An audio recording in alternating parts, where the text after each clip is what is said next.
तृतीय वर्ष संस्कृत प्रथम प्रश्न पत्र शुकनासोपदेश में हम राज्याभिषेक के पश्चात राजाओं में क्या परिवर्तन होते हैं इस विषय को देख रहे हैं। आगे की पंक्तियां देखिए। सामासिक पद हैं और बाणभट्ट की यही विशेषता है कि जब वो किसी भी विषय के वर्णन में कभी कभी वो बहुत छोटे छोटे सरल सुबोध वाक्यों का उपन्यास करते हैं। कहीं कहीं उनके गद्य में हमें पूर्ण विराम की मात्रा ढूंढनी पड़ती है, अर्थात इतने सामासिक पदों का प्रयोग होता है। यही बाणभट्ट की विशेषता भी है, सुबंधु में भी है। बाणभट्ट को इसलिए गद्य सम्राट कहते हैं कि उनका चमत्कार इस प्रकार के गद्य में है। अब देखिए, एक वाक्य है, लंबा वाक्य है और हम अर्थ भी देखते हैं कि चित जब राजाओं का राज्याभिषेक हो गया फिर क्या होता है कि चित यानी कुछ श्रमवश शिथिल शकुन गल पुट चपला भी, तृतीय बहुवचन ये पद है। खद्योतोन्मेष मुहूर्त मनोहरा भी, तृतीय बहुवचन है। मनस्विजन गर्हिता भी संपद भी प्रलोभ्यमाना, ये वाक्यांश है। प्रलोभ्यमाना, प्रलोभ और शानच लग गया। प्रलोभित किए जाते हुए, प्रलोभन में लाए जाते हुए यानी लुब्ध लुभाए जाते हैं। इनके द्वारा संपद भी, संपत्तियों के द्वारा, संपत्ति का तृतीय बहुवचन संपद भी, संपत्तियों के द्वारा, नाना प्रकार की संपत्तियों के द्वारा प्रलोभन में लाए जाते हुए। और ये संपत्ति कैसी है उसके विशेषण देखिए। श्रमवश शिथिल शकुनि गल पुट चपला भी, संपत्ति कैसी है? चपला है, चंचल है, किसी के पास नहीं रुकती।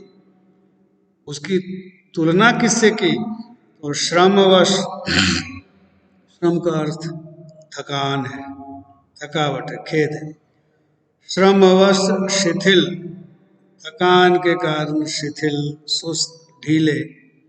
शकुनि गल पुट, शकुनि पक्षी, गलपुट यानी गर्दन के समान चंचल। जैसे पक्षी अगर थक जाए तो वो शिथिल हो जाता है और उसकी गर्दन चंचल होती है, हिलती रहती है। तो श्रम से थके हुए पक्षियों की गर्दन के समान चंचल लक्ष्मी संपत्तियों के द्वारा। दूसरा देखिए, खद्योतोन्मेष मुहूर्त मनोहरा भी, खद्योत कहते हैं जुगनू को, उन्मेष मतलब चमक। जुगनू की चमक मुहूर्त क्षण भर के लिए मनोहर होती है, बहुत अच्छी दिखती है। वो जलती है, बुझती है, जब जलती है तो बहुत मनोहर दिखाई पड़ती है। तो कहा खद्योत के उन्मेष की भांति क्षण भर को बहुत मनोहर प्रतीत होने वाली संपत्तियों के द्वारा ठगे जाते हैं, लुभाए जाते हैं। और कैसी संपत्ति होती है? मनस्वी जन गर्हिता भी, मनस्वी लोगों के द्वारा, तेजस्वी, तपस्वी, स्वाभिमानी लोगों के द्वारा गर्हिता भी, गर्हित है, निंदित। जो मनस्वी होते हैं, तेजस्वी होते हैं, वो संपत्तियों की गर्हा करते हैं, निंदा करते हैं, वो संपत्ति को अच्छा नहीं मानते। ऐसे संपत्तियों के द्वारा प्रलोभ्यमाना, लुभाए जाते हुए राजा लोग धन लव लाभावलेप विस्मृत जनमानो, धन के लव, लव कहते हैं अंश, धन का छोटा सा हिस्सा, धन लव लाभ, धन के छोटे से अंश का लाभ प्राप्ति, थोड़ा सा धन मिल जाए, इस लाभ से और इस लाभ के अवलेप से यानी घमंड से, थोड़े से धन को पा जाने के घमंड से विस्मृत जन्मानो, अपने जन्मों को भूल जाते हैं। हमें ये मनुष्य जन्म मिला है, आगे पता नहीं क्या मिलेगा, ये विस्मरण हो जाता है। फिर अनेक दोषोपचितेन अनेक प्रकार के दोषों के कारण उपचित बढ़े हुए दुष्टा सृजेव।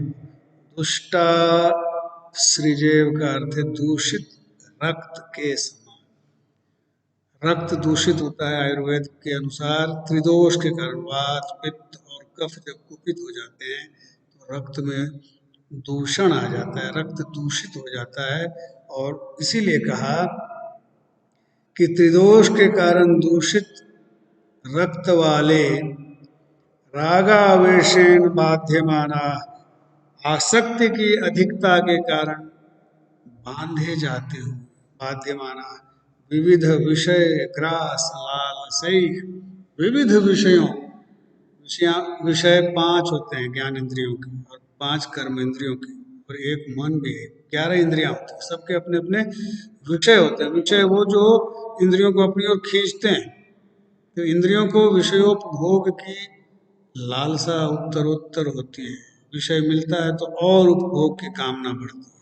तो यही बात कही है, विविध विषय ग्रास, विविध विषयों का ग्रास करने की लालसा वाले पंच भी अपि अनेक सहस्र संख्य इव इंद्रिय आस्यमाना। इंद्रियां, कर्म इंद्रियां 5 ही हैं, आंख कान नाक जीभ त्वचा, जिन्हें आप सरल हिंदी में कहते हैं। 5 की ही संख्या में है, लेकिन लगता है मानो हजारों की संख्या में ये इंद्रियां हो जाती हैं।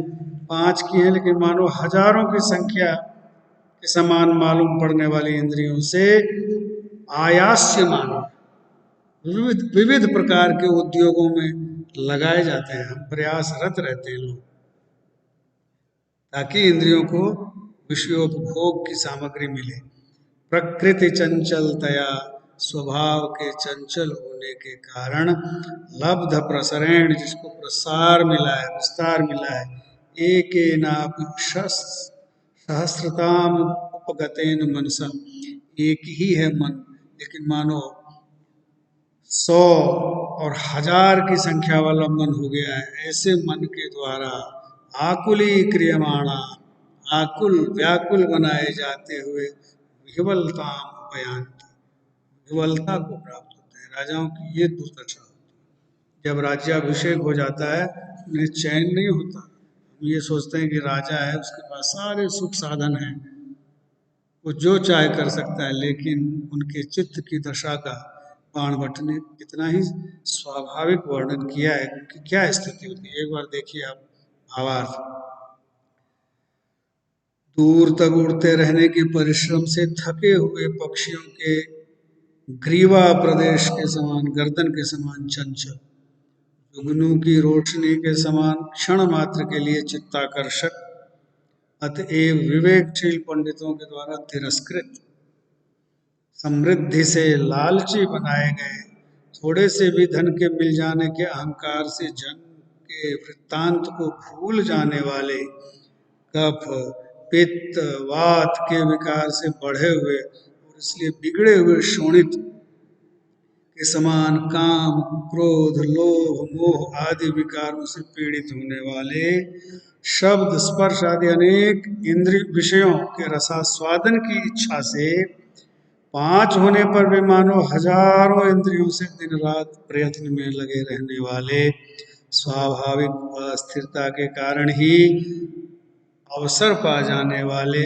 अकेला होने पर भी हजारों मन से मानो राजा विकल हो जाते हैं। राजाओं की ये स्थिति होती है, चित्त की शांति चली जाती है, लोलुपता बढ़ जाती है, इंद्रियों की कामनाएं बढ़ जाती हैं, लालसाएं बढ़ जाती हैं, और वो बिल्कुल ही विह्वलता की स्थिति में रहते हैं, पीड़ित रहते हैं।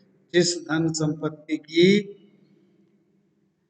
विद्वानों ने, ऋषि मुनियों ने निंदा की है, उसके पीछे ही भागते रहते हैं, और ये सभी इंद्रियां विषयों की दौड़ती है।